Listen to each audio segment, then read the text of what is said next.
Ladies and gentlemen, welcome to another episode of Afternoon FM.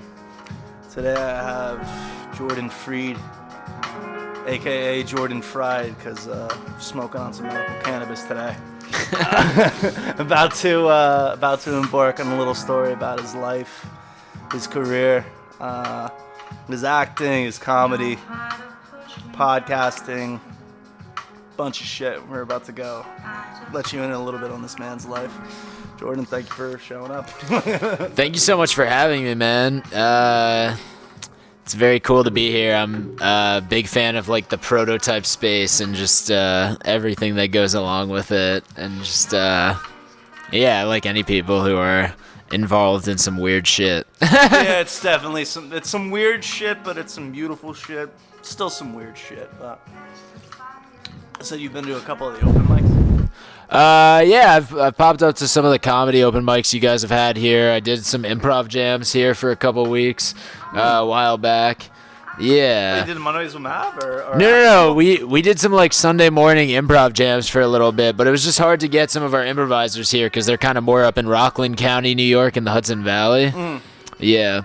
So, they kind of fizzled out for a little bit, but we definitely like hanging out here. I like hanging out here for sure. Yeah. Yeah, actually tonight's Mondays with Mav. It is Mondays with Mav. I always watch that shit on Instagram. I love it. Yeah, no, I always watch it. I love it. I see you in person, bro. What do you play?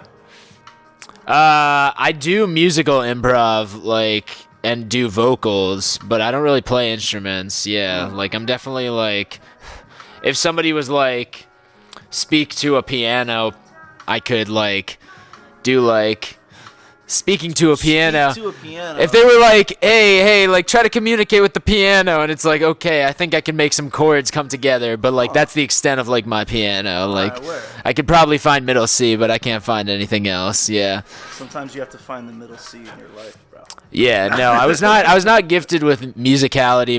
My like parents were not very musical people. Like, they liked music, but they weren't musical in, like, a way that they, like, understood how to make it on, like, a deeper level.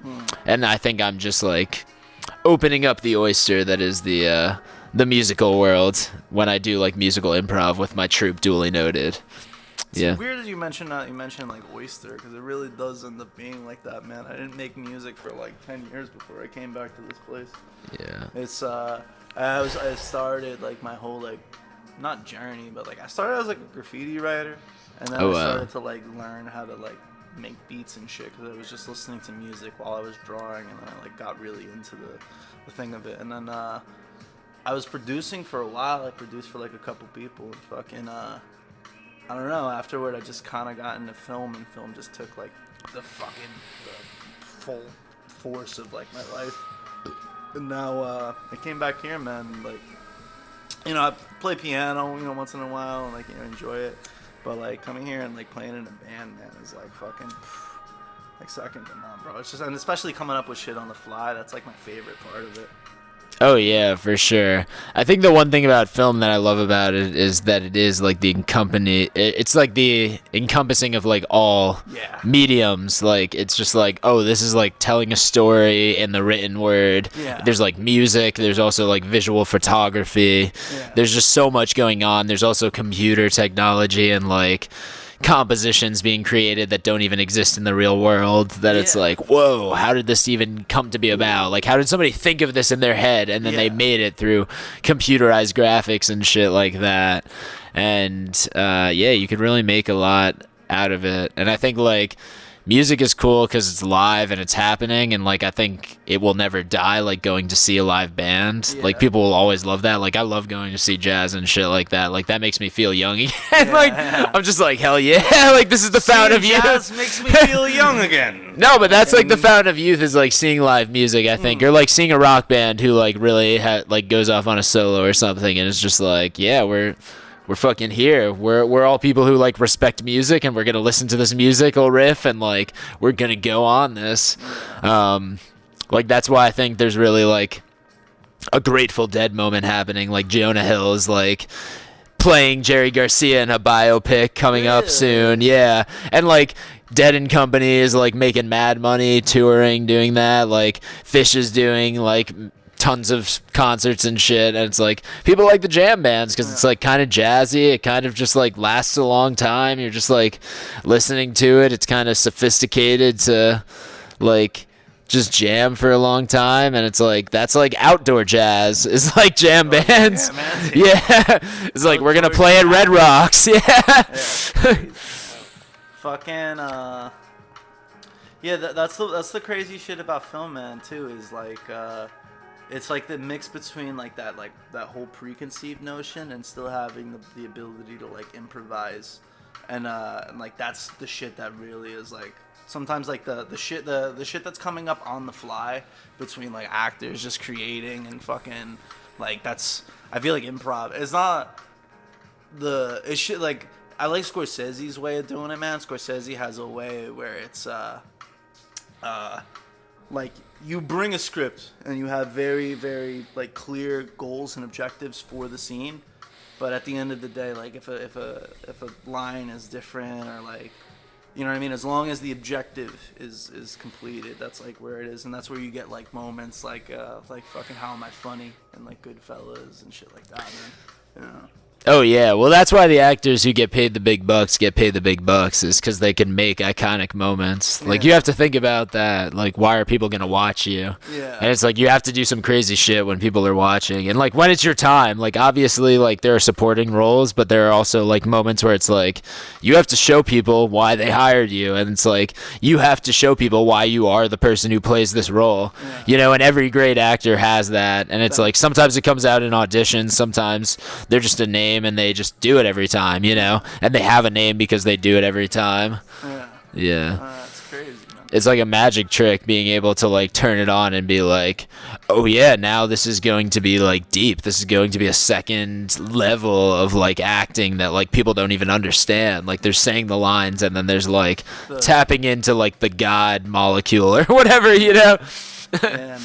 Fucking just the path of it too, man. I want to get into like how you became an actor first, but let's go into like what's behind the men, bro. Like tell me a little bit about like tell me about like your growing up and like your childhood. Yeah, so like acting actually is part of my childhood a little bit. Like I started doing Odyssey of the Mind in elementary school, which is like making sets and costumes and scripts and acting in like a skit that solves a problem.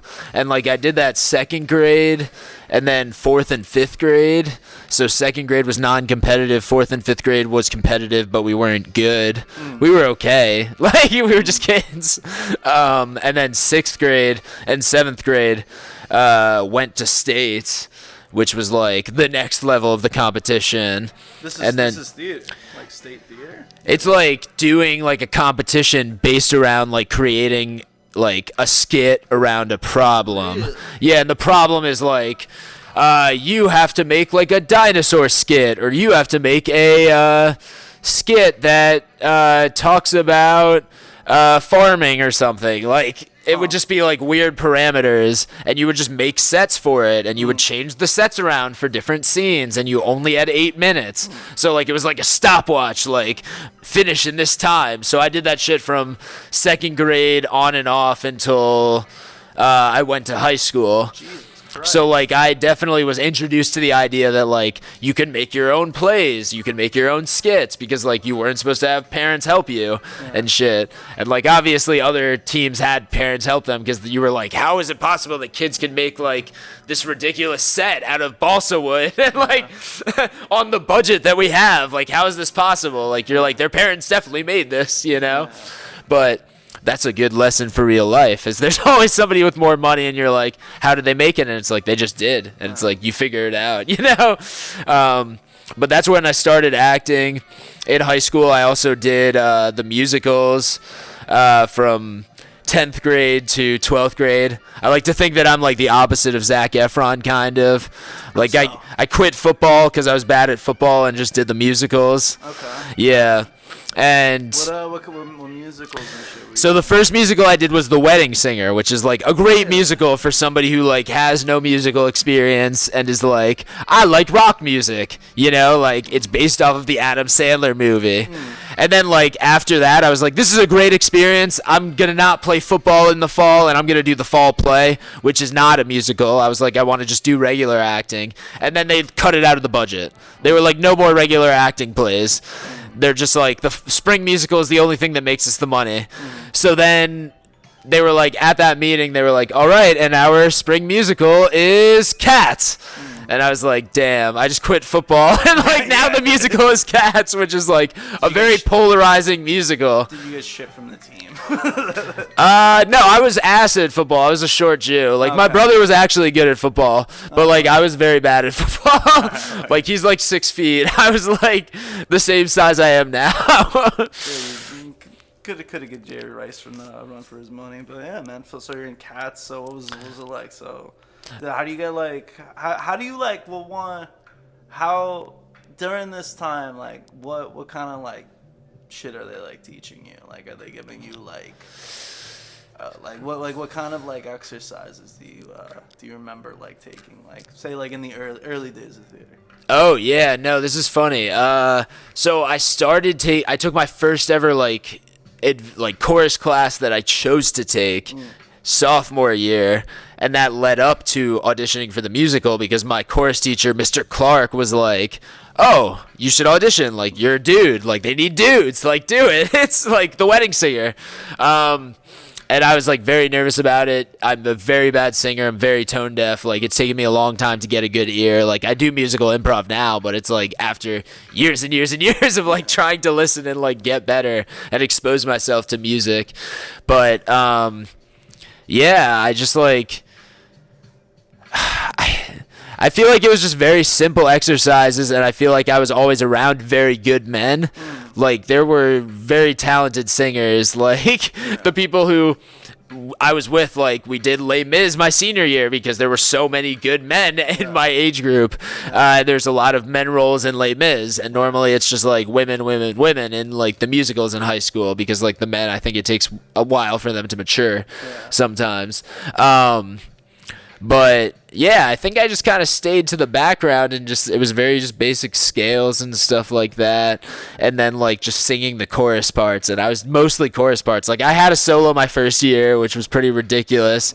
So that was definitely sick. I was a casualty of love in The Wedding Singer. Yeah, I was stood up by my date, and by my date I mean my mom. I think that was my line. And then I was in Cats I was McCavity, which is like the only villain in Cats. Basically, there's no plot otherwise besides McCavity stealing old Deuteronomy, like the old cat. And then in my senior year, I was just a bunch of bit parts, and like that was a lot of fun. And like I definitely knew I wanted to go to school for film. I went to a film camp in high school, I think, and was like part of my film club, and like was part of my communications class for my junior and senior year, and was in journalism sophomore, junior, and senior year. So like I knew that I wanted to do like media and shit like this. Like I knew that was the eventual goal. What are you watching around this time? Ooh, Flight of the Conchords for sure. That was like, I feel like I got that on DVD because it was like cheap on like eBay or some shit. Shout out to the Hip Hop Anonymous. Oh yeah, they were amazing. Just like their show is hilarious. I think just in general, like the streaming revolution really helped me. Like I was probably in 7th grade when like Netflix started streaming like Friday Night Lights and shit like that, and then I started watching like Zach Galifianakis live at the Purple Onion, and I was like, that is what I want to do. Is like I want to do the Zach Galifianakis live at the Purple Onion, and I definitely knew like stand-up comedy is very cool. I would love to do that, and I started thinking about it in middle school. Started like being like a cheap ass like middle schooler and like having an iPod and being like, oh, what can I get on the iTunes store? It's like, oh, Dane Cook, 99 cents for a 7-minute song. Like I'm gonna get that. And it's just like him doing like one of his long ass bits. And like that was definitely my first. You had Retaliation or Harmful of Swallow? Ooh. What was the one with the fucking? There's the sword one, and then there's the fucking skull and crossbones. It was Retaliation, bro. I think it was Retaliation. I think, yeah. The second album is like classic. It's like it's weird because everybody like kind of shits on Dane Cook. Yeah. Like, but he was the king of comedy for a little bit. Yeah. He fucking won, bro. That was a fucking classic album, bro. Like he's screaming in it, but it's like it really is like I don't know. Yeah. Yeah. No, he definitely was one of the people who introduced me to the idea that like stand-up comedy is like a big thing, and that's like a big deal, and it's like a cool thing, which like we know a lot about Dane Cook. So like obviously me being a middle schooler, that tracks pretty well because that seems to be his fan base is a lot of younger people. But yeah, no, he was a big influence because like whatever gets you into stand-up, like that gets you into stand-up, and it's like. I definitely am not like a Dane Cook type of comedian, but like I got into stand-up through that. Like I loved Mitch Hedberg when I started to discover that. Like I was like, that is what I want to be. Like I want to be Zach Galifianakis. I want to be like these one-liner people, like kind of like Stephen Wright's. But I didn't discover Stephen Wright until much late. Yeah. Going back to fucking the conversation we had before the podcast, oh yeah, man. Fucking Andre has like Andre had a weird flow with that shit. He is like Andres Luizu, yeah. He reminds me of Stephen Wright with like his flow of things, man. But yeah, going back, fucking. No, he's a local favorite. I definitely like shout outs to him. Like if anybody has to make it, he has to make it. I'm about it. I hope he keeps making bigger specials. Yeah, he's hilarious. The scene is crazy, man. I didn't really get so much. When I lived in Lower East Side, I'd check out like improv night at like Old Man Hustle, but I wasn't so much in the scene. But the Jersey City scene with like Nick and fucking the whole group of people is really cool, man. It's cool seeing like how like everybody is like all together. But going back, my bad, man. I kind of derailed it a little bit. Yeah. No, it's all good. Going back, you just reminded me of the conversation before. I was like, it's a free flowing conversation. Yeah, there's really no format. It's just like figuring out who you are and fucking it's cool. So it's like a jam session with conversation. But yeah, man, fucking. Going back, man, like, tell me about like some of the first times you got up on stage and fucking. So the first time I got up on stage was my auditions for my school's talent show my sophomore year of high school, and I forgot all of my jokes. That shit was terrible. It was so bad. I like legit froze up.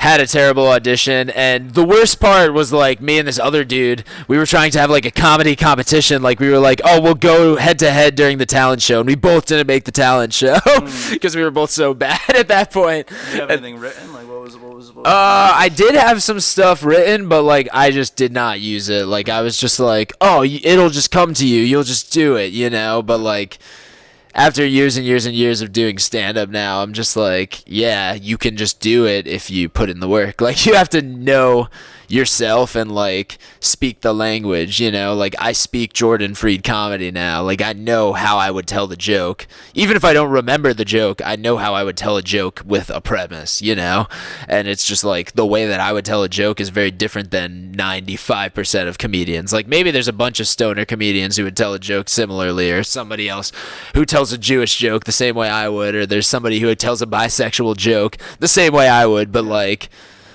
most of the time, like, I'm going to tell it in my way, and it's going to be very unique because I'm the cross-section of everything that I've lived, you know? Yeah, and where I've lived and where I've been and what I've been through, yeah. Yeah. So how do you approach writing? Like, do you, like, just you go through personal experiences, or are you mostly for, like, observation? Like how are you approaching, like, when Jordan Freed writes a joke, what is he really going and, like, approaching it, or yeah. What are you calling on when you're writing? Usually, like, I have done the, like, blank page of the notebook, like, just stare at it and, like, think about jokes thing, but most of the time, my jokes come from like thoughts that I have, and I have to write them down. So like I don't know if there's like a god or whatever, but like it comes to me sometimes, you know? Like I just have thoughts that are just funny, and I'm like, oh, that would make a good joke. And that's usually where my jokes come from. Like definitely those thoughts, I write off of them when I have them. If I'm like, oh, it's funny that like we salt the roads for the winter. It's like, oh, what if I like fucked with the audience and I did a joke about like, oh, have you guys tried the roads? Have you tried the roads? Have you tried the roads? And people are just so confused. They're like, what is this guy talking about? Like, is he crazy? And I'm like, they've been salting them all winter. And they're like, oh, shit. Like, all right. And then, like, they're on board. And then they're like, oh, this guy will take me anywhere, and I'll go with it. You know, like, you have to, like, I don't know, like, yes, there is like the funny thought, and like everybody has funny thoughts, but like what makes you a comedian is like you have to make a show of it. Like you have to make it like an event. Like people have to be there for your joke and like enjoy the event of the joke. Even if it's the dumbest shit you've ever thought in your life, like if you can make an event out of it, like people will come to it. And that's like why Dane Cook is huge. That's why like Robin Williams is huge. Like they can make anything fucking funny. Like it could be the dumbest shit ever. Like they don't have to be saying anything that is smart or intellectual. Like it could be the dumbest shit you've ever heard, but like if you can make it funny, it's good. And like I like to think I'm smart, so it's like if I can make smart things funny, then that's cool too. And make like smart people want to come to my shows. What was the first time you killed? Like when you felt like yo, I fucking did that shit. The first laugh I got was I was doing a show at the Laugh House, the Ancient Order of the Hiberians in Monroe, New York, which is funny because now I work at a brewery in Monroe, New York. And like, so small world, I got heckled by some lady who I was telling like a sex joke about me not really having sex, but like I wanted to have sex. And like some lady was just like, like she just like made some like comment from the crowd, and I was like, hey lady, I'm old enough to have sex. Like like I'm not like 9 years old, like I'm 18. And then like that was the first time I think the room like respected me more because I like responded to somebody in the audience. And then like crowd control. Yeah, and I think like I had that happen a couple of times where people just like did not fuck with me because I was a 17-year-old and then I was an 18-year-old, and like I was not like about that, you know, like I was like a weak ass kid like up there. Do you feel like it was like a little break from theater though, like the shit that you were doing? Oh yeah, no, I felt like I was a badass. Yeah. Fuck you, like break. Like that felt like you were the cat for 3 years straight, and I'm like now fucking. I had jokes about that shit, like. Yeah, no, I definitely like had jokes that I loved back then about that. Like I had a joke about like, oh, I wear the unitard, and like I don't know. Like I just made a joke about like Andrew Garfield, and like why does Andrew Garfield get to date Emma Stone, but I just get called a faggot? Like, which is like true about my high school experience and true about my life. Like it's just like, yeah, that was a joke and that was like in my first year or two of stand up, and it's like sometimes you have a joke that's just like so good that you're just like, wow, that like people would still think that's offensive today. Like you like that's probably less I'm able to tell that today. You know, that's but like. You can still tell that joke, but like I feel like we are more sensitive than like the time that I was telling that joke, because like I started during like Obama's second term, and like it was like the Daniel Tosh era. It was like people were very vulgar and people were over the top. Like it was like people were like, yeah, like the hippies fucking run the place, like this is awesome, and like we're gonna go crazy. And then like I don't know, we turned into a very like different time very quickly. What do you think it is, man? I think it's definitely the spread of social media, and then there's just like this reverb. I don't know what it is, but it's fucking. Yeah, I think it's like the. I don't know what it is. There's definitely some fascistic tendencies like throughout the country that I'm just like, that probably makes people like more sensitive and not want to joke as much when they're like, oh, literal Hitler can be the person who's president, like, or somebody could be the president who is so bad, like. You see some of these politicians and you're just like, oh, this is what happens when you don't pay attention, and they just take over, and you're like, wow, now there's like not abortion being allowed in many states. And like that changes like the fabric of a country, because like women don't want to live in a place where abortion's not legal. Are you joking? Like, if push comes to shove, they're taking our jobs. No, but like legit, and that's just like a political move, because it makes people move out of like those places, because they're like, oh yeah, no liberal woman is gonna live in a place that abortion's not legal. They're gonna move to the places that always vote blue, and then like we get a more polarized country. Are you predicting like a mass exodus of like blue women? A mass exodus of blue women? Well, people from red states, yeah, for sure. Oh yeah. Like, definitely if, like... I don't know, man. It's weird. California's got a weird, like, makeup of it, man. Where it's, like... Well, everywhere does. There's huge, like... Yeah, but there's huge tracts of land in between, like, fucking... Like, San Francisco, when I lived in Redding and, like, Shasta area, man, it's all red. Oh, yeah. It's all red when you're up over there, and it's, like... It's crazy, because San Francisco is, like, a liberal epicenter. You know what I mean? There's like that, Los Angeles, New York, and like I guess Miami's weird. Miami's like weirdly, but I don't know much about the rest of the country. But it's strange to see. Miami's still pretty liberal. Yeah, there's like a little conservative pocket. It's strange to see like how it goes, like being in San Francisco, how like the thought pattern, not necessarily thought pattern, but like the way like people are like thinking like. And the actual culture of it. Like, San Francisco is like, oh, I'm tech bro. LA is like, oh, I'm working in the film industry.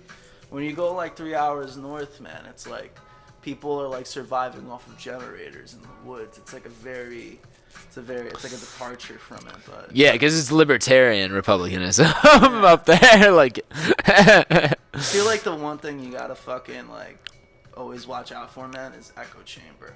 Echo chamber on any of it. Like, if you end up, like, if there's, like traveling and, like, seeing different parts, man, like, fucking, it's weird. It's very, like, it's so many, like, parts of, like, story, man, where it's, like, but getting, I mean, I grew up in New Jersey, and going back to, like, San Francisco or being in LA, man, it's, like, you know, you keep, like, kind of the same thought patterns, and you live within the city, but when you're outside of the city, you see, like, you know, it's just a different thought pattern. It's very, but it's weird how like humanity works in that way. For sure. I grew up in Warwick, New York, which is very conservative. Yeah. So like, I totally get what you're saying. Like, there's a lot more like emphasis on like community and stuff like that, for sure. Like, as you get like further out from the like major cities, like in the cities, like people used to know their neighbors, but now it's too expensive to know your neighbor, because like people move in and out of the city so quickly. I feel like people don't stay in the same spot for a long time. Yeah. You know, like, I don't know. I'm still kind of tripping out. It's weird you bring it up now, because I'm still just kind of. I just got back from Puerto Rico, and I was doing a gig, and I was filming. Nice. I filmed like just like batch content down there, and it was the first time I've ever been to Puerto Rico, and fucking. There's like on the island. There's like the Puerto Ricans, like the native like Puerto Ricans, like people who were like living in San Juan and like, you know, fucking commuting into the city, and then there's like the families and everything, and then there's gated communities, man. Yeah. And it's like, it's a lot of these people are like dodging taxes. But that's like the main like reason, like a lot of like, you know, there'll be like a lot of software developers. My cousin apparently already moved down there just because he's just like, yo, I'm not gonna pay the fucking taxes. There's another Jordan Freed who's in crypto, and he like legit lives in Puerto Rico, probably for those reasons, to just dodge taxes. So many Jordan Freeds in crypto. You were mentioning this. Or Sam Bankman-Fried and also Jordan Freed's. That's Bahamian. I think he was in the Bahamas. Yeah, he was in Bahamia, but like Jordan Freed is in Puerto Rico. Yeah, because his name is literally at Jordan Freed, so he stole all of the at Jordan Freed. So like, bro. It pisses me off. Like, I hope he gets arrested and shit. Like, so, I hope he's like scheming people right now, and he's a fraudster, so that I could be the only Jordan Freed left. There's a dentist Jordan Freed who I have no issues with, because he's not trying to steal my clout. Yeah. But like, I feel like a crypto guy might try to steal my like film clout or my actor like personality clout. But I'm the fucking SAG Jordan Freed, so I don't have to worry about him anymore. Verified, motherfuckers. Yeah, verified by the fucking union. Fucking there's also one Matthew Zeitoun. Hell yeah. There's a little kid in Montreal but I got to the handles first. I was born first, so I am Matthew Zeitoun. That kid's got to be Matthew Zeitoun _ or whatever bullshit. But I was thinking of killing him just to be the only Matthew Zeitoun. Let him live. He's Canadian. No, I want to kill him while he's young. This is a nervous laugh, guys. I'm joking. he's like, oh Jesus, fucking. So we covered comedy, man. So tell me about some of the acting gigs you've been getting. Yeah, so I got back into acting, like doing background work, like probably a year and a half into the pandemic, probably. And then, yeah, I got some random gigs and commercials that it was just like, all right, like, these are like very small commercials, but it's like stuff to put on my reel. It's like a paycheck. It's good stuff. Yeah. Like for Silly String and shit like that, and like a Princeton tourism commercial. Yeah, and then started doing the local stuff and like applying to shit, and then I got involved in the Madoff Monster of Wall Street project that was like shooting in Jersey City. Originally they just used me as like an SEC agent, which you could like see in the 3rd episode.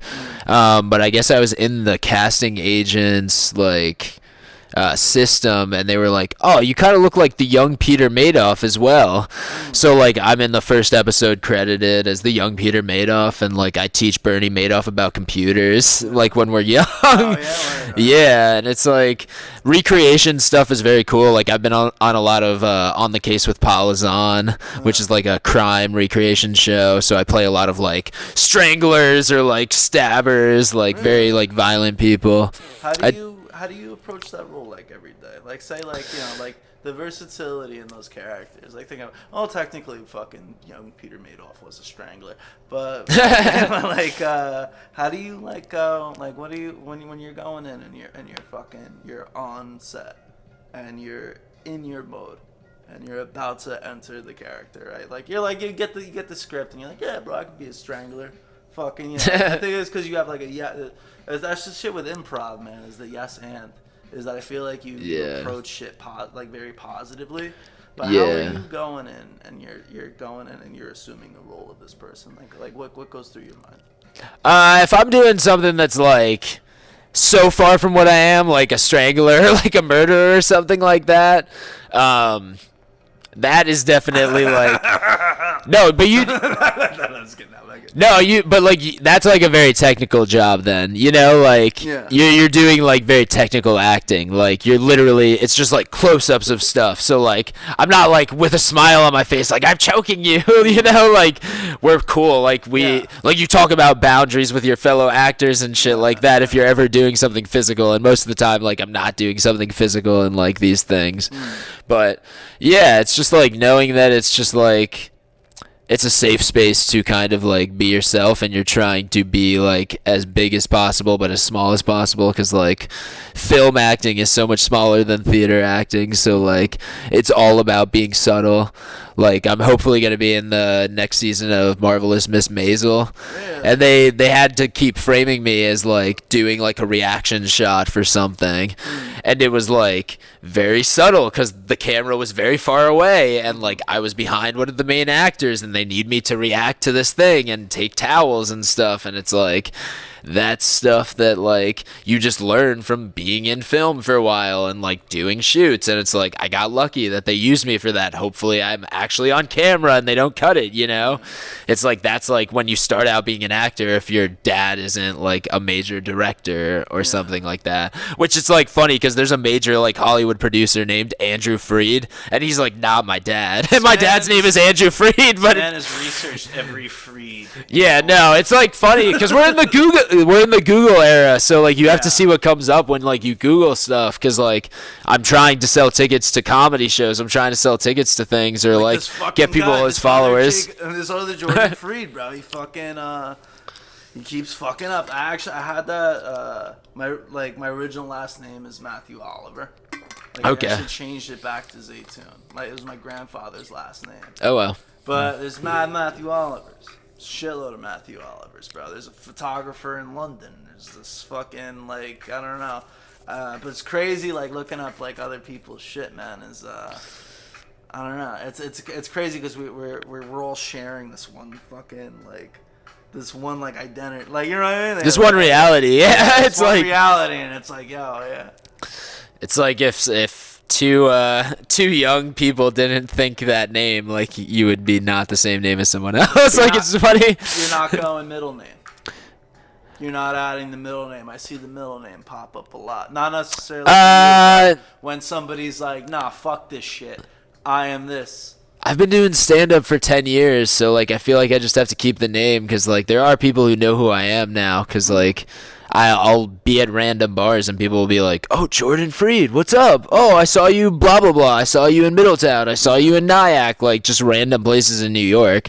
And it's just, like, that's why you do the shows and, like, you do every shitty show that's possible because, like, somebody will see you and hopefully remember you. And, like, that's how people become, like, people who have fan bases and can actually live off of their art is because they've done so many shows that it's like, oh yeah, I saw him back in '88. Oh, I saw him back then. Like, oh, I saw him in 2016. Like, he was great. Oh, I saw him in 2021.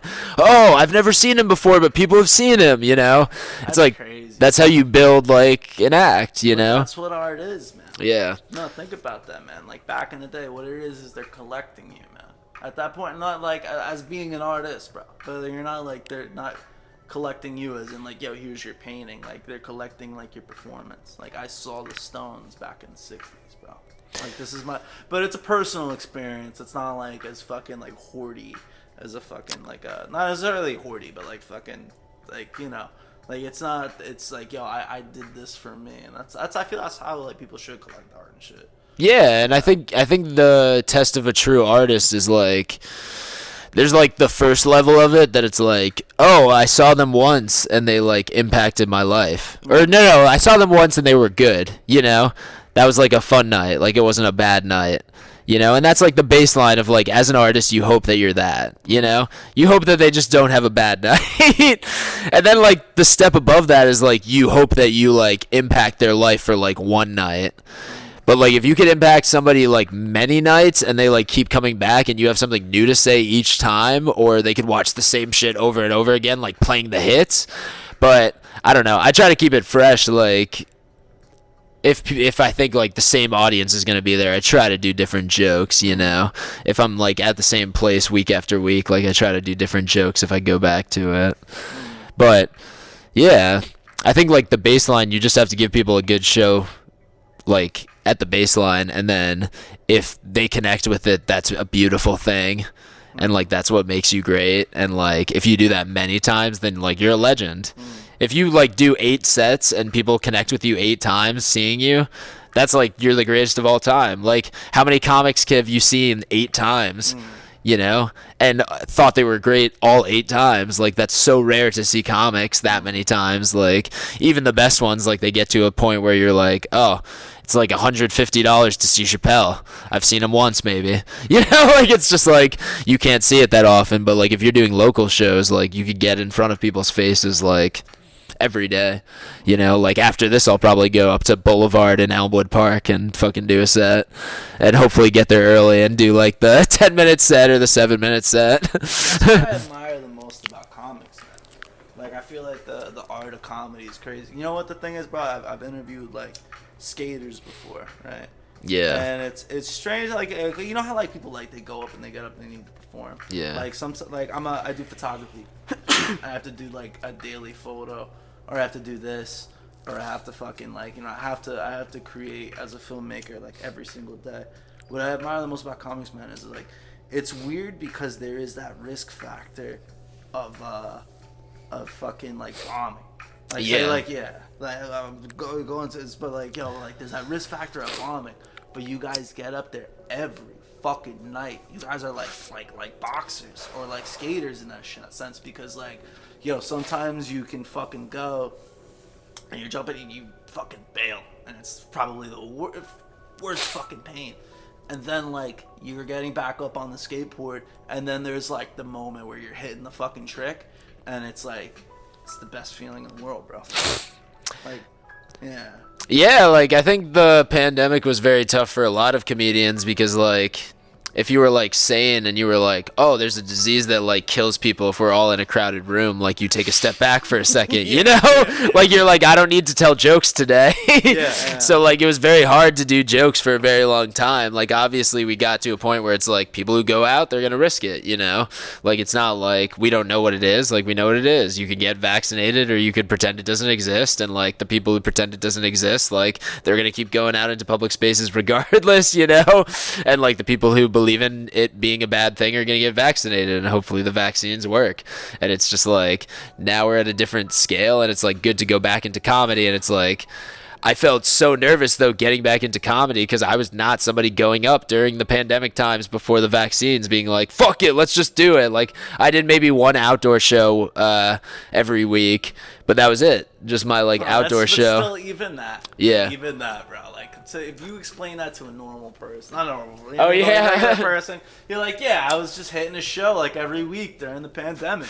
Like, you know, I wasn't hitting like every fucking day. And maybe like fucking like, yo, like you're still performing like during the goddamn pandemic. You know what I mean? Yeah. It's like not necessarily like, but it's just that it's that need.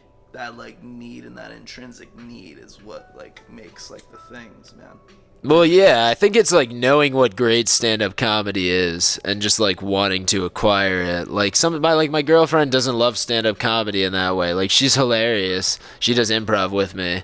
But like she doesn't love stand-up comedy in that way. Like she doesn't like the lifestyle, she doesn't like the form as much, but like I love the form of stand-up comedy. Like, I love the idea of somebody doing, like, an hour-long set and, like, taking you through a bunch of jokes and having, like, 11 great jokes that, like, could be divided into an album on, like, a record. Like, I think that shit is fire, and I think that's, like, very cool, like, if you can pull that off. And, like, I definitely want to do albums and stuff like that and work hard at it, but it takes so much performance and practicing because people are polarized. You don't know who the audience is. Like, I do shows for 64-year-olds. I do shows for 21-year-olds and 19-year-olds who sneak into the bars. Like, I do shows for, like, people at a library. I do people for shows at a coffee shop. Like, I'll do shows anywhere, you know? Whoever's willing to pay me at this point, like, I'll go do a show. I'm doing a show at a JCC in Staten Island, like the Jewish Community Center. Like, I'll fucking do a show anywhere, you know? And that's just the thing is, like, you find places where people want you. You find places where you feel welcome. And, like, you do a show place and you're like, I like it here. I want to hang around here. And it's like you become a part of that. And then you realize you're not a part of it. You move on to the next place you're a part of. And I think that's kind of like the artist's journey is, like, you kind of bounce around different schools. You bounce around different, like, venues for your art, and like at the end of it, if you're a good artist, like people are like, wow, they had so many different eras, they did so many different arts. And it's like, yeah, I've had my stand-up era, I've had like multiple improv groups that I've been a part of, I've done films and shit like that, and it's like that's before like any success that people would really say is success, you know? But like I know I'm already like successful in like making films and like doing stand-up because I fucking will go out and do stand-up tonight and get people to laugh on stuff that I just wrote on the car ride over, you know? And it's like I know that I've practiced long enough to do that shit and like put in the effort, like whether or not I'm like at the major clubs in New York City, which is just like sitting around like hanging out with people smoking cigs for like hours, like until somebody says, okay, finally you could do it. Like taxi drivers, but yeah. You're just like you're just like sitting around waiting for somebody to give you an opportunity. Yeah, that's crazy, bro. Like that's the biggest thing that like I wish somebody told me about stand-up is like, yeah, it's like don't think about any opportunities. Like you should just do stand-up wherever you can do stand-up because it's just like that is the art. And like if you get bogged down with who's not booking you, like where you're not doing stuff, like your art is just gonna be worse. Like stand-up is a long game. Like all of the great stand-up comics get like their fame when they're like 20 years in. So it's like I started doing it like 10 years ago, so I still have 10 years until like I'm a household name if it's like by that logic, you know? So it's just like a long game, and if like I cheat it it's not going to work. Like, you have to put in the work, or else you're not one of those comics who get the, like, notoriety and get to sell out theaters and actually get to live off of comedy, which is, like, a blessing. And, like, you have to be saying something special and important to even be blessed with that opportunity, you know? Do you feel like it's this feeling of, like, so you're waiting, like, there's people that are like, I'm waiting for the day where I don't have to fucking, like, worry about all this shit. I'm selling Kevin Hart numbers. Or it's like, yeah, there's that. There's, like, the very, like, niche person with, like, their fans. Like, but Louis C.K. is, like, alright, he's got great fucking things. I'm a huge Louis C.K. fan. Yeah. Because I really respect him as a filmmaker, bro. His filmmaking is, like, is really good. Whatever the fucking scandal shit, man. It's just the guy's a great artist. I don't think it was that crazy. But like, would you continue to do, like, just the whole hustle of it, the whole booking the shit, going and doing the crowd and doing it? Do you care that, like, if it didn't hit, would you just do it just to keep going? Like, not even keep going, but, like, you know, would you do it for, like, the art of it? If it didn't hit, like... Even if it didn't hit, do you feel like this is, like, a part of your life? Didn't hit in, like, if I just bombed every time? If you bombed, not even necessarily bombed every time. Or if I just wasn't famous and just not making money off of it, yeah. It wasn't, like, you're, like, doing it, but you would continue to do this until your later life. Like, even if fucking, like... nothing worked after, like, you know what I mean? Or, like, if that happened, would you continue to do stand-up? Or would you do you feel like you would get discouraged in it? I think the biggest thing is the actual, like, telling jokes. I like being able to just write it and go up on stage. Like, I would have to bomb pretty hard every single time to stop doing it. Like, I would have to get, like, a pretty clear message that, like, people do not want this, you know? Like, it would have to be very clear that, like, I am not getting responses that I want from this to stop doing stand-up. Because, like, I've been doing it so long that it's just, like, a part of me. It's, like, how I process life sometimes, and, like, how I decompress, like, when I need, like... to just go somewhere. Like, I'm just like, fuck yeah, let's just go to this open mic. Like, I'll just sit around at a bar and, like, watch sports on the TV, and that'll kill the time, you know? Like, I love that stuff. But I think when it comes down to it, if you're making people laugh, like, that is doing comedy. And, like, it doesn't really matter the gig, as I said earlier. Like, I do, like, produce shows where I sell tickets and, like, pay the comics and stuff like that, and, like, that's cool shit. Like, it's cool when you could, like, pay people and, like, sell tickets to, like, something that you produced and, like, book good comics. Like, I do shows at Annabella's House of Mozzarella in East Rutherford, and it's like, I like doing shows there. Like, it's fun. It's like a fancy place. It's cool to be a part of, like, a lounge singer doing lounge singing in between the comedy shows. You know, like, I like being a part of that stuff. But, like, if I'm not a part of cool stuff, then, like, it's not really worth it. Like, I don't need to be there if I'm not wanted, you know? Yeah. Like, I want to be a part of the cool stuff. I want to make my own cool stuff. But, like, if for 5 to 10 years, like, I'm just not doing any of the cool stuff, then, like, I'll probably go into a different field where I am doing cooler stuff, you know? But right now I am around, like, the cool stuff, you know? Like, I'm doing stuff at weed joints. I'm doing stuff at, like, theaters in New York City. Like, I'm doing improv with people I love and, like, have worked with a long time.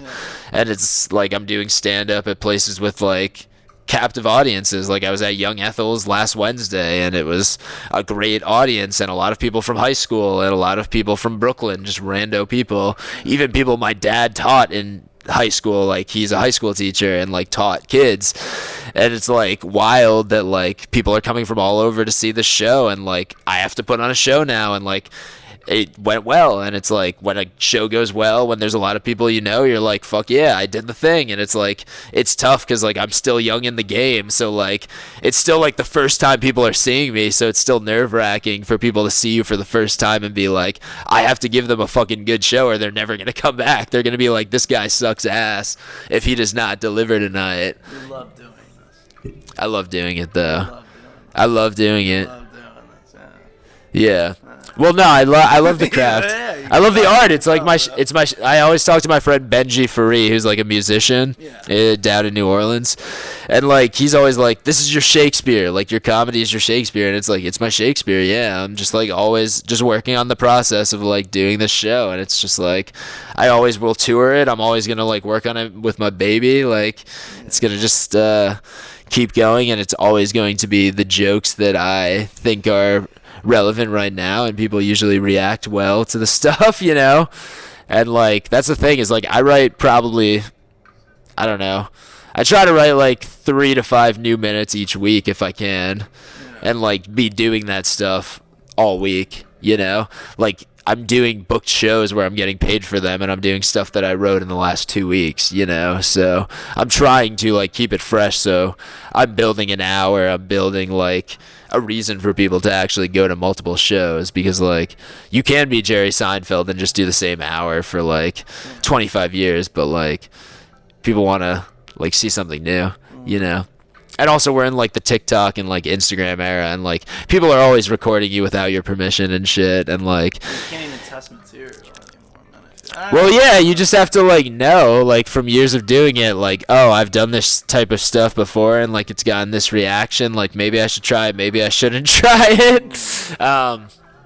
But yeah, I don't know. I think like as long as you don't push anything offensive, like you're usually fine. Like if you make one offensive joke and like it doesn't work and you just move on, like people are fine. I think when you push it, like is when people get really pissed.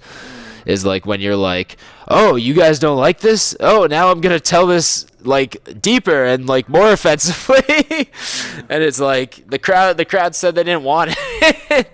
But like you could try to keep giving it to them, but like don't get upset when they don't laugh at it. Yeah. I don't know. Yeah. It's wild. Wild, the comedy game. Oh man. So what are your plans, man? Like what's like the next steps for you? Just doing a lot of stand-up. Definitely check out my shows at lnhstudios.com/Jordan Freed Comedy. That's where you can find all of my shows coming up, improv or stand-up. Yeah, that's like the best place to see me. Like I said, I like to switch up the sets pretty often, so like I want to be like the Grateful Dead, like fucking come and see me multiple times, see every show in every town. Like every show is going to be different and special in a different way. Like sometimes I don't even know what jokes I'm telling until I'm like on the stage, and like you're literally getting it as it's coming out of me. And like obviously there's shows I've tested at open mics, but like I literally customize it to the room and like what the vibes are and like how things are going. And yeah, I just aspire to keep doing shows, act more. If there's any agents or managers listening to this, definitely hit up my DMs, because that's definitely where I'm at in the acting game. Although I love being an indie actor, but I'm looking for representation right now as well. Word, bro. Oh, at J Freeze also, JFREEEZE.